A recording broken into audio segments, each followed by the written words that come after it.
Families across the U.S. are feeling the pressure from finances to mental health, and that's why a new bill aims to make sure help is just a phone call or a text away. Yeah, this morning we're joined live by Dr. Lisa Pion-Berlin. She is president and CEO of Parents Anonymous Incorporated, and she's here to talk about the proposed National Parent and Youth Helpline Act.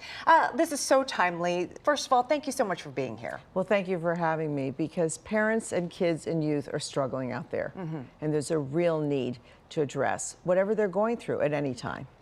Dr. Lisa, you were telling us off camera that you guys have been around since 1969. Why is this so timely? What problems are you guys trying to help solve?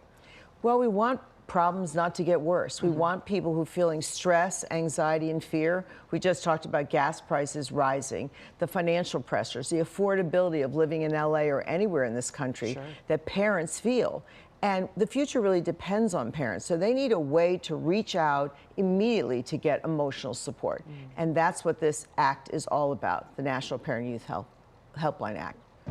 What kinds of concerns, what types of calls do you guys take? We take anything from people feeling just general stress or anxiety, as well as suicide, people feeling they're in a violent relationship and they need help getting out of it.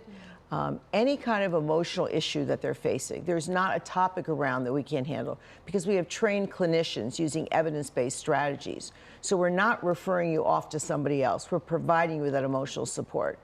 And also with this framework of no blame, no shame. People are afraid to talk about any of their problems at work, to a colleague, to their neighbor, even to their own family members sometimes. Parents feel all this pressure on them. Anytime their child misbehaves or there's a problem, they're looked at, what did you do? Rather than, what kind of help do I need? And that's what a helpline is all about. And this act will secure funding nationwide, so people day and night can reach out and ask for help, whether it's your boyfriend's children, your grandmother raising, you're an auntie, your nephew, or you're worried about kids in your own neighborhood, or at your work, or at your school, or when you're at a store. We need everyone to be involved to supporting families. And it's all about building on the strengths that people have. It's not about looking at their weaknesses, but we want to prevent more serious child abuse, more serious violence, domestic violence, drug abuse. People are self-medicating themselves when they have no way, when they hear there's a 6-month waiting list to see a therapist, or their insurance, they don't have it anymore, or their insurance doesn't cover it.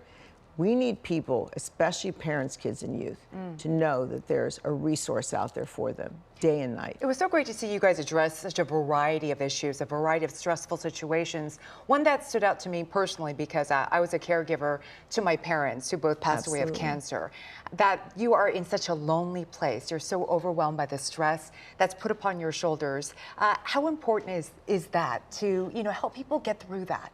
Absolutely. I think that sharing what you just said is so important for other people to hear. The pressures on people caring for children, adults, elderly, children with handicaps, people who've lost a job in their family, all of that emotional pressure builds up in people. It's just so isolating, because in a heartbeat, people can pick up the phone, and if they can't talk, they can chat or they can text, which also gives them the ability to communicate in so many ways and just say, we're here to help you. When we answer the phone, we say, thank you for calling, and how can we help you? Because oftentimes we don't ask people how we can help them. And we either assume we know, or we assume they're okay, or it's gonna be all right, rather than they really need that skilled emotional support from trained clinicians who are caring. And before you go, I think it's really important. I have 3 kids, and moms these days, so much more is expected of us. My mom says that to me all the time, that more is expected of moms now, and especially because everything's so curated on social media. So my house will be a mess and everything's going wrong, and then I open my phone and I see this beautiful home and these kids well behaved. And so I think there's a lot of shame involved, because people think they're the only ones struggling.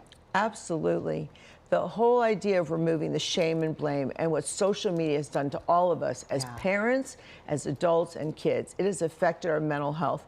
We know people feel disconnected, and the pressures on parents to make sure that their kids are doing so well, rather than saying, we all need help in doing that. Each of your children are different humans and do different things, and you as a parent need support. So we can't separate the parent from the child. Parents Anonymous is all about supporting everybody in the family, and we also have an ongoing support group that we developed, and it's evidence-based. Also, I just want to say this helpline is the only helpline in the country that has research proving its effectiveness. Amazing. Right. 85% of the callers feel more hopeful, more solution-focused. Encourage your children, your friends, your family, seniors, aunties, everybody is involved in raising our communities to reach out for help. We're here for you. Thank That's you so wonderful. much for the work that you do. Thank you. Yeah, we appreciate it. And for more information about Parents Anonymous and its programs, just head to cbsla.com and click on Seen on TV.